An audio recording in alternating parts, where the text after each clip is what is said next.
રાણપુર શહેરમાં પ્રાંત અધિકારીની હાજરીમાં રાત્રિ સભા યોજાઈ।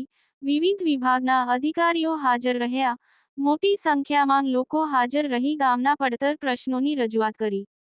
બોટાદ જિલ્લાના રાણપુર શહેરમાં રાણપુર ગ્રામ પંચાયત ખાતે બરવાળા પ્રાંત એસ.વી. ચૌધરીના અધ્યક્ષસ્થાને રાત્રિ સભાનું આયોજન કરવામાં આવેલ, જેમાં રાણપુર મામલતદાર સાહેબે બી. ગોહિલ તેમજ નાયબ મામલતદાર નીરવ વ્યાસ, તાલુકા વિકાસ અધિકારી રાણપુર ગ્રામ પંચાયતના સરપંચ ગોસુભા પરમાર, તલાટી કમ મંત્રી અને અલગ અલગ વિભાગના અધિકારીઓ ઉપસ્થિત રહ્યા હતા અને રાણપુર શહેરના લોકો મોટી સંખ્યામાં ઉપસ્થિત રહ્યા હતા અને લોકો દ્વારા તેમના પ્રશ્નોની રજૂઆત કરવામાં આવેલ, જેના અનુસંધાને પ્રાંત અધિકારી દ્વારા તેમના પ્રશ્નોના નિરાકરણ થાય તેવી ખાતરી આપી હતી। આ રાત્રિ સભાનું આયોજન રાણપુર માંગ પ્રથમવાર થતા લોકોમાં ભારે ઉત્સાહ જોવા મળ્યો હતો અને ગામ લોકોનું એવી રજૂઆત છે કે દર વર્ષે આવી રાત્રિ ગ્રામસભાનું આયોજન કરવામાં આવે, જેથી લોકોના પ્રશ્નનું નિરાકરણ થાય તેઓ ગામ લોકો દ્વારા અધિકારીઓને રજૂઆત કરવામાં આવી હતી।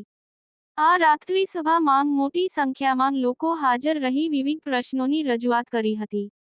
રિપોર્ટર વિપુલ લુહાર, ન્યૂઝ 14 રાણપુર। રાણપુર શહેરમાં આપના અધ્યક્ષ સ્થાને રાત્રિ સભાનું આયોજન કેવા પ્રશ્નો હતા?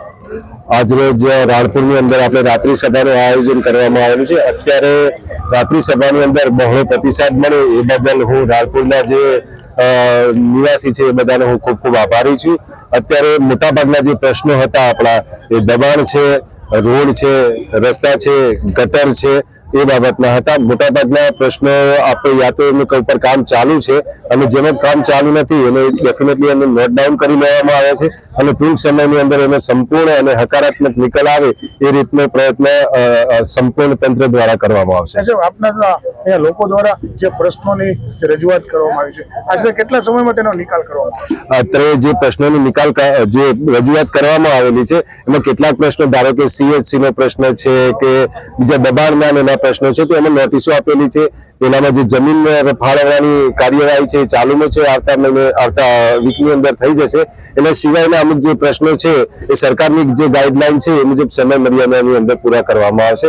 અમારા તરફથી પ્રયત્ન એ હશે કે જલ્દીમાં જલ્દી અને બધા પ્રશ્નોનું સોલ્યુશન આવે અને જે રાણપુરની જે પ્રજા છે એમની જે સેવાઓ મળવી જોઈએ સરકાર તરફથી અને જે લાભ મળવા જોઈએ તુરંત મળી રહે એવો અમે ડેફિનેટલી તંત્ર તરફથી પ્રયત્ન કરીશું। અંદાજે કેટલા પ્રશ્નો હશે?